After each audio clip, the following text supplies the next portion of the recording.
Dakar Buzz nuyuwaat nañu leen bu baax am mbégte jàkkaarloo ak yéen ñi ne ci Sénégal rawatina ñi nga xam ñoo nekk ci diaspora bi dañuy am mbégte ak bànneex jàkkaarloo ak yéen saa su ne nuñ koy defee am mbégte tam dalal ci kër gi nag xale bi nga xam ne moo xew ci jamono kenn dootu ko présenté ci Sénégal naam sax yàgg na ci mais dafa gën a rek marqué empreinte am moom la ñuy dalal mbëggee ginnaaw ba ñu la nuyoo ñu bàyyi la nga nuyoo ak suñu mbokk internet yi nga xam ne ñu ngi lay seetaan ci biir Dakar Buzz. maa ngi lay fay di leen nuyu yéen ñëpp les téléspectateurs de Dakar Buzz ñëpp ñu may seetaan ñëpp ñu may béggee ma famille mes amis tout le monde maa ngi leen nuyu ku nekk. alors ñu lay souhaiter bienvenue. merci beaucoup. waaw ñu commencé rek ci li nga xam ne moom mooy waxtaan bi ndax xam nañu ne tey jii bu la Sénégalais xamee bokk na ci à travers Sen Petit Gallé nga bokk ci ñi nga xam ne ñoo fa nekkoon tout tànk nga woon ndaw nga ba léegi macha allah nga màgg nga dellusiwaat un peu rek sa intégration biir Sen Petit Gallé seen première prestation yi nga xam ne yéen a ko def ak yooyu. waaw Sen Petit Gallé nag maa ngi fa dugg en 2013 boobu maa ngi am 11 ans. donc j'ai vu comme xale yëpp publicité bi muy jàll télé et tout donc si laa décidé participer et tout ma njëkk a ñëw 2012 ñu jël Mame Diarra Thiès année bi stop si laa ñëw ñu jël ma. donc noonu laa intégré ñëw xam nga première prestation bi ay assemblée woon Djibril Diop. donc bi ma ko defee après si laa commencé ñu may remarqué à travers l'émission may dem di dem ba ni may gagné en 2013. d'accord mu nekkoon nga doon boobu yaa ngi doon def CM2. ngay def entrée en sixième ak yooyu est-ce que yomboon na parce que dañuy wax ne boo duggee ci lii xel mënul jàpp ñaar ak yooyu sa parents yi bàyyi woon nañ la nan la demee woon. si tout à fait parce que dama def entrée en sixième ba pare après ñu nekk si vacances yi si laa dem participer maa ngi fa depuis 2013 donc bientôt 8 ans donc je peux dire que ñoo ma yar. donc fa laa continuer sixième yëpp ba am BFM amaale baccalauréat donc je pense que loolu rek des na comme réponse pour wane que voilà yàqul dara suñu jàng bien que nag jàng dafa fiir mais ñun yàlla jàppale ñu ba avec Tata Ngoné ak suñuy parents xam nañ ñu agencé ñaari. d'accord entrée en sixième nga dem fa comme ni nga ko waxee ñoo la yar ba nga am bac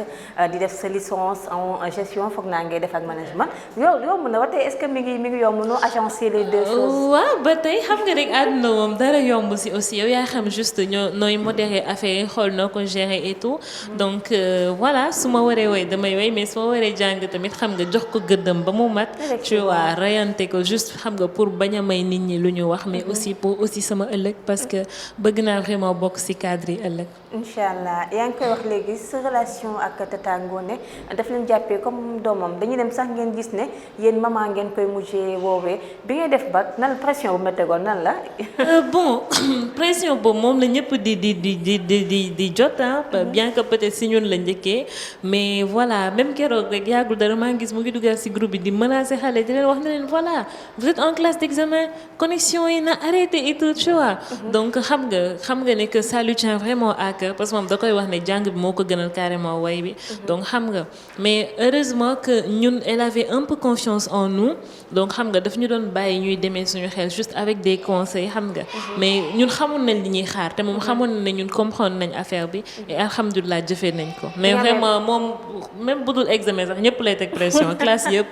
d'accord ñu koy nuyuwaale de passage di remercier waa Prince Art ñi la mën a bàyyi ba nga ñëw fii am ak ñun émission bi nga ñuy am sa examen bac ba nga ko waxee lan moo nekkoon réaction am. bon moom sax man moom moo ma annoncé sama résultat parce que dañuy ñëw après mu dem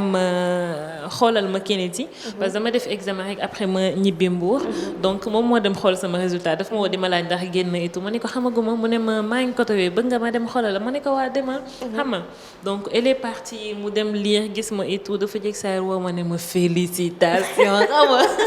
ma tiit nag man xaw ma mais c'est comme doo ko gëmee quoi xam nga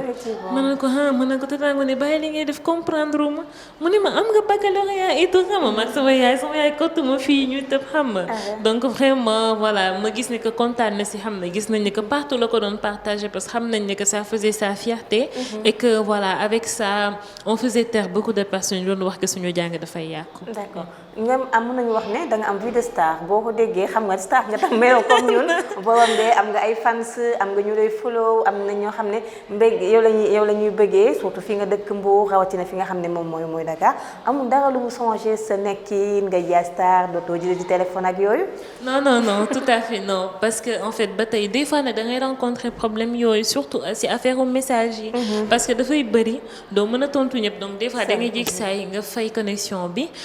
genre nga tontu message yu bëri tu vois. léegi boo taalee connexion bi message yooyu yëpp dem. le temps ngay mën a liiraat ñooñu dañuy répondre xaat donc day nekk ci kaw après am na ñu bëri ñoo xam ne ñii da nga leen laaj ñu ne la dañ may tontu ñii ne la duñ ma tontu xam nga. mais juste voilà ñoom ñoo ñuy comprendre aussi xam nga mënuñu jël suñu vie yëpp def ko ci téléphone bi on a aussi d'autres choses à faire. mais vraiment que voilà jot ñu sax appel mooy gën a yomb ci message yi mais on fait tout ba jox ku nekk cër bi nga ci yelloo parce que après tout bu ñu demee ba egsi fii ñoom ñoo tax. d'accord seen relation entre yéen ñi nga xam ne il faut que ñu wax ñu sax génération bu mujj bi mais entre yéen nga xam ne léegi màgg ngeen macha allah lan mooy seen relation entre ñi fa nekkoon sax ak léegi yéen ñi ban relation ngeen am. bon ñun ñëpp ba tey même ak ñi fa nekkoon te nekkatuñu fa voilà jàmm rek la ñu sekk ñun ñëpp te je pense que ñëpp gis nañ ko sama single bi mu génnee par exemple ñoom ñëpp doon partager. ñëpp di aimer ñëpp di wax bon ñuy def ay challenge et tout. donc voilà alhamdulilah daal ba amul benn esprit concurrence suñu diggante xam nga bu kenn xewlee ñëppay jàpp bu kenn amee dara lu muy def ñëppay jàpp vraiment jàpp si parce que si loolu la ñu yaree que nous sommes une famille et non pas ay artistes yu concurrence vraiment. vous êtes une famille comme ni ko waxee mais xam nga wàllum showbiz moo xaw a mel noonu boo ci duggee même yow peut-être que ne am na yoo xam ne doo ko xalaat wala nit na yare parce que yarin bi tamit bokkul mais concurrence bi ñuy wax yow mosoo ko dund. non en fait concurrence bi fan si surtout ñoom ñooy instauré affaire concurrence boobu xam nga ñooy ñëw fan sa diw yi ñëw naan moo moo dàq way kii xam nga voilà sañse et tout tu vois mais entre ñun dañuy toog sa ñun ñuy liirandoo commentaire yi di reetaan xam nga dañuy woote ne ko waaye gis nga lii kii ne waaye gis nga lii ñuy reetaanandoo di ree ensemble et tout mais nit ñi daal xam nga rek Sénégal noonu la tout le temps ils cherchent à comparer cherche di gën a lante wala xam nga critiquer et tout donc fan si daal ñooy def loolu d'habitude xam nga te far moo metti aussi noonu lay demee ku nekk da ngay bëgg a valoriser sa star mais entre nous moom alhamdulilah on gère bien ça amul benn concurrence vraiment. xam nga seen Petit Gallé bi mu tàmbalee ñu ci bari dafa am ñu ko rafetlu parce que xale yi bëggoon nañ ko mais am na ñenn ñoo xam ne ay mag lañu ba sax bi nga xam fi ngeen nekk yaa ngi koy wax léegi yéen a ngi jàng ñeneen ñi ngi jàng mais problème du ñàkk parce que yare ñi bokkul ba pare éducation yi bokkul tamit am na ñuy clash ba tey fi ñu toll nii bien que ne am na ñu fi nekk di jàng di avancer mais am na ñeneen ñoo xam ne leen la ñu opté ñu bari dañuy wax ne seen Petit Gallé dafay yàq société bi lan nga leen di tontu. bon ñun je pense que ne depuis lors ñun léegi si jëf yi la ñu gën a tontu que si wax bi parce que c'est une question aussi qui revient très très souvent et voilà ñun tey ñoo ngi nii ñun ñi fa nekk ba tey ñoo ngi nii dégguñu si dara lu ñàkk fayda ñu ngi avancer ñu ngi continuer suñu jàng ba pare ñu ngi percer alhamdulilah mais xam rek su nekkee fukk rek benn bi rek bu bonee rek kooku la ñuy wax xam nga du ñu wax ñeneen ñi nga xam ne ñoo avancé wala ñeneen ñi nga xam ne ñoo def lu baax malheureusement fii yàqu egg defar egg fa mais vraiment je vous dis que ne su ngeen xoolee si ñun ak ni ñuy defee jëf yi même pas wax yi su ngeen xoolee suñu action war ngeen xam ne que vraiment yàqul benn xale ndax ñun ñu ngi nii et je pense que même bu fekkoon day yàq suñu parents yi même avant tout ñoom duñu toog di seetaan loolu vraiment. alors ñu ñëw ci yow génne nga single ñu ne baat bi neex na macha allah nan nga defee liggéey bi nan la demee nan nga composé way yi dem studio beeg yooyu est-ce que métti woon na. waaw métti woon na méttiwul xam nga parce que en fait premier single et tout donc alhamdulilah ak suñu label ñu professionnel man fekk naa par exemple tonton Ibou composé def lépp et tout tu vois donc dañoo ñëw ak baxaaw on a essayé de voir texte bi xam nga essayé xool texte bi xool thème bi ñu war a aborder thème actualité boo xam ne day nekk tendance et tout donc ñu choisir ko def ko amoon ci yaakaar vraiment parce que bi ñuy def liggéey bi dañ ciy def àq xam nga jox ko wàllam ba mu mat chercher les meilleurs partenaires les meilleurs photographes pour visuel et tout ça pour réussite bi donc voilà day metti mais boo xalaatee ni que da nga bëgg rek mu baax daf lay gën a encourager pour que nga continuer. ñu bari rafetlu nañ ko à travers commentaires yi gis nga ci def commentaire yu positif mais ñenn ñi ñu ne mënoo way loo leen di wax ñu ne mbëggee mbaat bi neexul. bon ñooñu par exemple xam nga rek mënoo ñëw neex ñëpp mënoo ñëw neex ñëpp mënoo def lépp mu neex ñëpp mais je pense que ne peut-être su ma ko mënul woon et je pense que comme d'habitude damay bàyyi nit ñi ñu répondre parce que da ngay xool commentaire des fois dañuy gis ne dañ lay kaasal histoire la et tout mais je pense que ne su ma mënul woon way du ma egsi ba fii ma egsi tey tu vois duñ ma ràññee partout dans le monde du ma voyager partout dans le monde wane sama talent ñu ràññee ma si jox ma si ay prix et tout ça donc vraiment xam nga rek waxu Sénégalais noonu la woon y a tout le temps des détracteurs ku avancé la ñuy bañ foog nga def loo mën si def nit ñi dinañ wax donc kon di liggéey di percer ñi ko bëgg di apprécier defe naa moo gën mais vraiment mënuma leen si kii parce que mënoo leen tere ñu wax ba pare aussi mënoo neex ñëpp aussi mais man vraiment ñi ma bëgg ñi nga xam ne li may def neex na ne ak man sama avancement moo ma intéressé mais pas critiqué. d'accord léegi bi nga génnewee single bi est-ce que andiwul polémique xam nga yéen ñu ne ko wax vous êtes une famille peut-être que ne yow yaa njëkk génne ñeneen ñi ñu ngi leen di xaar ñu génnee ndax newuñu ne da nga am privilège yow lañu njëkk génne yaa ngi njëkk génne single ak yooyu. non du privilège parce que projet boo xam ne ñëpp war a génne chaque 2 semaines dañuy génne kenn. donc bi ñuy choisir dañoo ne dañuy suivre ordre chronologique bi ni ñu ñëwee ci seen petit gàlle man par exemple maa jiitu en 2013 et tout après man Moustapha moo si topp xam nga après Aïcha Koné après Amadou ndaxte boo xoolee di nga gis ne que ordre bi la ñuy suivre en fait selon édition bi nga ñëw mais du man kese maay génne ñun ñëppay génne incha allah. alors bëggee nga interprété ci seen petit gàlle bi passé wayu Papa Thione Seck ñu koy ñaanal yàlla. oyofal suuf ci kawam mu neex ñëpp. lan lu motivé ba nga reprendre son bi. non en fait son bi Tata Ngoni moo ma ko jox donc. xam nga ko choisir. non man de base beneen way laa choisiroon. donc après moom mu xool xam naa peut-être gis Mbarodi bi xam ni que foofu laa gën a mën a révéler wu peut-être par rapport ak beneen way bi mu jox ma Mbarodi. parce que boobu ku nekk da nga waroon way benn way Thione Seck. donc si la ñëw mu jox ma Mbarodi bi et tout donc ak surtout partie xasida bi si nekk et tout je me suis dit que bon. Là c'est vraiment du sérieux et foog ma vraiment dóor ko mu daanu xam nga rayante ko et tout donc si laa ñëw jàng araf yëpp ba mu mat jàng woy bi ba mu mat et tout répétition yi metti woon na mais lii laa si bëggoon tey voilà donc surtout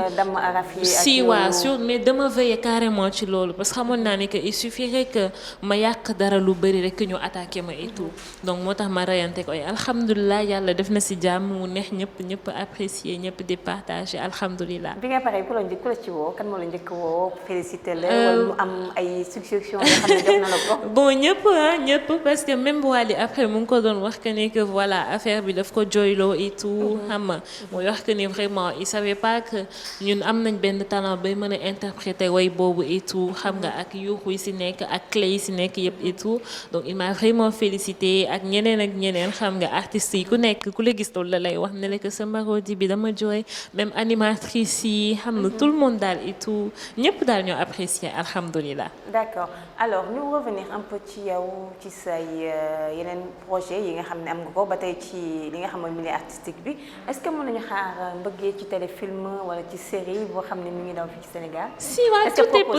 tout est possible non en fait pour le moment non defaguñu propos bi mais xam nga rek ak Prince Art moom ils ont tout fait ba ñu nekk ay artistes complets donc vraiment attendez-vous à tout muy téléfilm muy musique collaboration album tout on est dans tout donc mais juste que ne xam nga ce n'est que le début aussi te bëgguñu parax bëgguñu yàkkamti xam nga lépp loo def ak dal rek on avance mais sûrement xam nga donc on a beaucoup de projets mais xam nga foog nga lal stratégiquement nan ngay defaree affaire yi nan nga koy toppalante xam nga et tout dem daal lépp lu jot rek nga yem ci mais n'empêche vraiment on continue à travailler même bu dee single bi génn na ñu ngi continuer di liggéey ci li si topp. d'accord conseil boo xam ne da nga koy jox jeune fille yi bëgg intégrer ci milieu showbiz bi maa ngi koy wax sànq dafa nekk milieu boo xam ne dafa xaw a lëndëm bëri ay contraintes yoo xam ne nekk na si bu fekkoon tey benn jeune fille bëgg na dugg ci loolu lan nga koy conseiller. bon comme li parents yi tàmm di ñu soññ rek li ñu tàmm di ñu wax xam nga di leen wax que ne vraiment c'est un milieu très dangereux.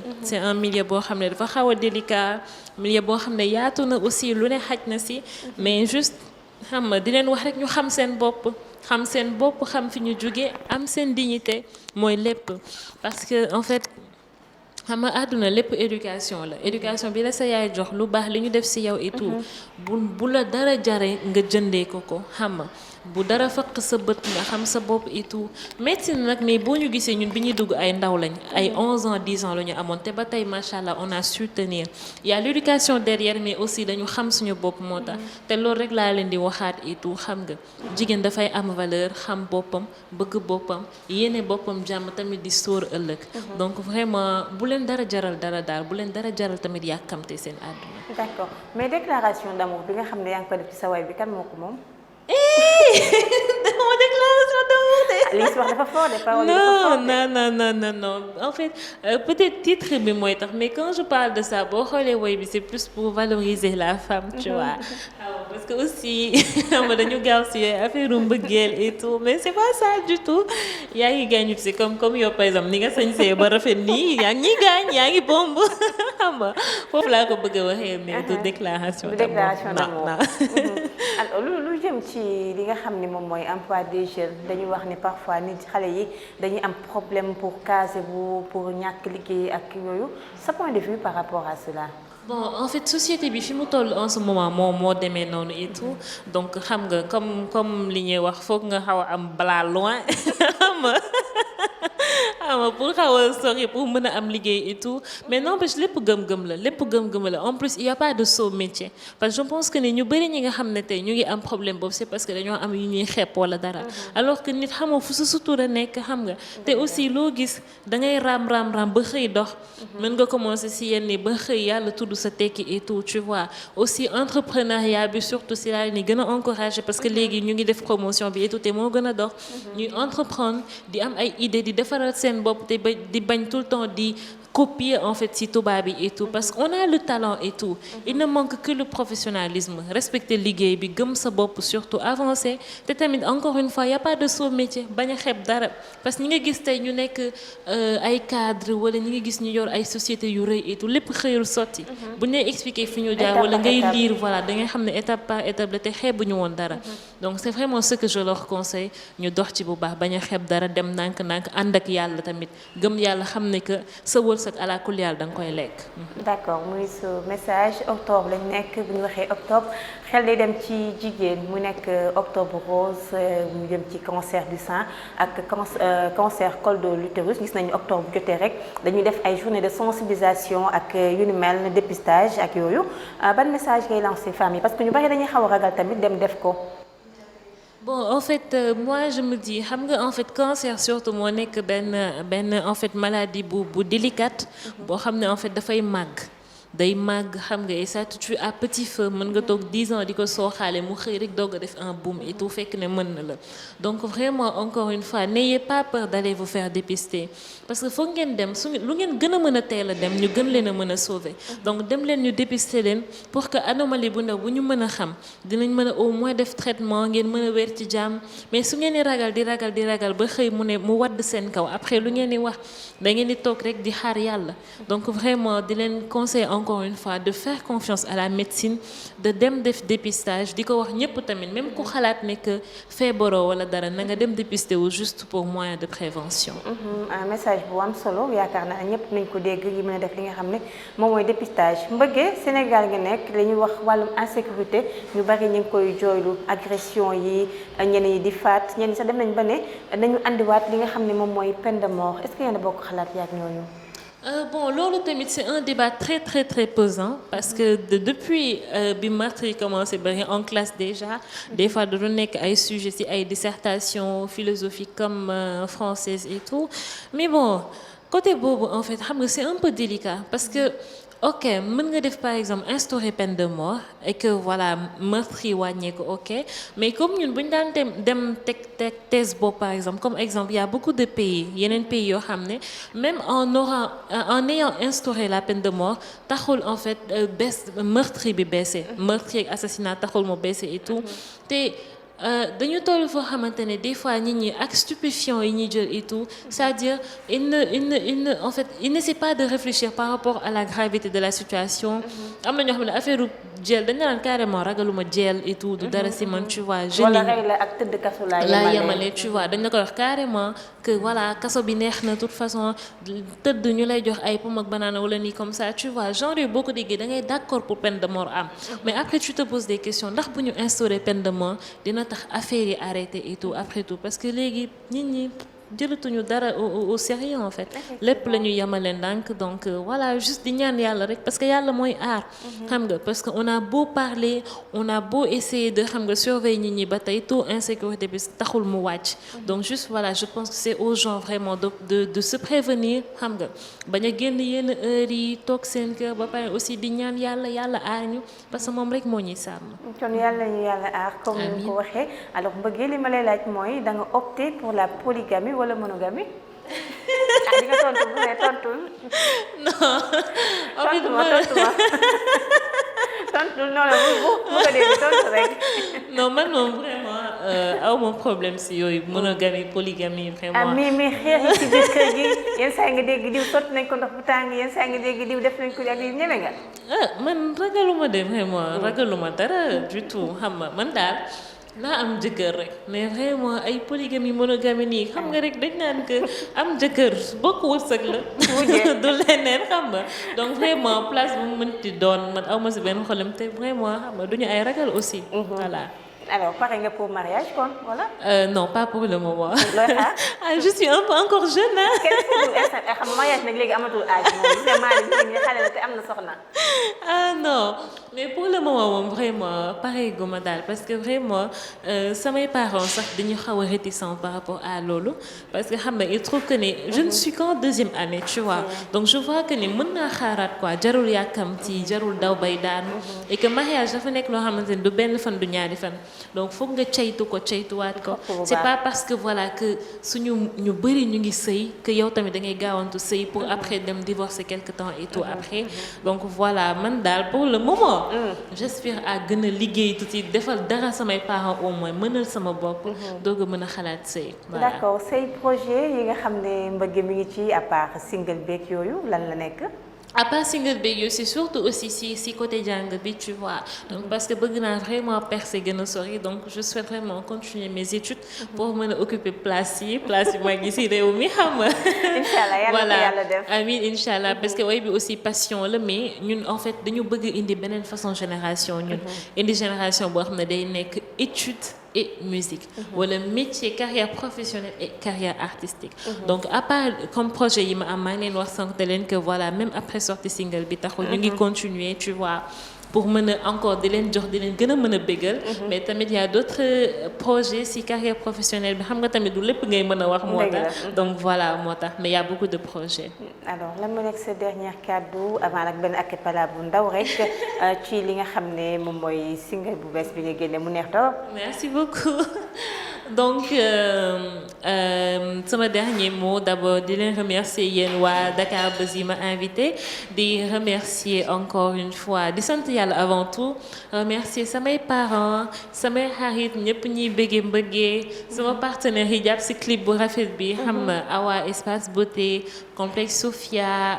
Eben Prod Awanji Films ki Ndour Design xam nga di remercier ñëpp di remercier waa team bëggee sama fans yëpp sama mbokk yëpp Mbour Ndar Dakar Thiès bàyyi ma kenn daal tout le monde merci di leen wax ngeen continuer aussi de partager pour promouvoir promotion single bi tamit et tout donc voilà di leen wax que ne ñoo ngi fii di leen déglu vraiment di gis lépp li ngeen di def kontaan nañ et merci beaucoup merci de nous supporter. voilà alors avant ñuy dem ci acapella bi gis nañu Virginie bi nga xam moom mooy joué Virginie yaayam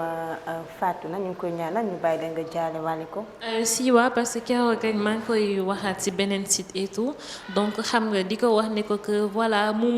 muñ mastaw et que xam ne que décès bi ñëpp la metti ñu xam yaayam ñu ñàkk ko xam juste à la voir ci télé bi da nga koy bëgg macha allah tu vois en plus témoignage yi wax na ko donc di ko juste soññaat encore mu gën a muñ gën a dëgër ñàkk yaay moom yombul surtout si ko jege woon sa yaay di la wax ne que voilà que tu fasses tout pour que ta maman puisse être fière de toi si fépp fu mu mën a nekk di la soññ encore nga gën a dëgër gën a wóolu sa bopp gën a gëm li ngay def incha allah ak say ñaanu waajur rek yépp incha allah di nga dem fu sori encore une fois on est vraiment désolé pour la perte de ta maman. alors suñu acapella bi internet ñu ngi koy xaar il faut nga may leen dara mënul ñàkk. ok yenn saay def sa tey baas tagalu jongo ma di daagu wandeelu man daal fu ma neex laay fale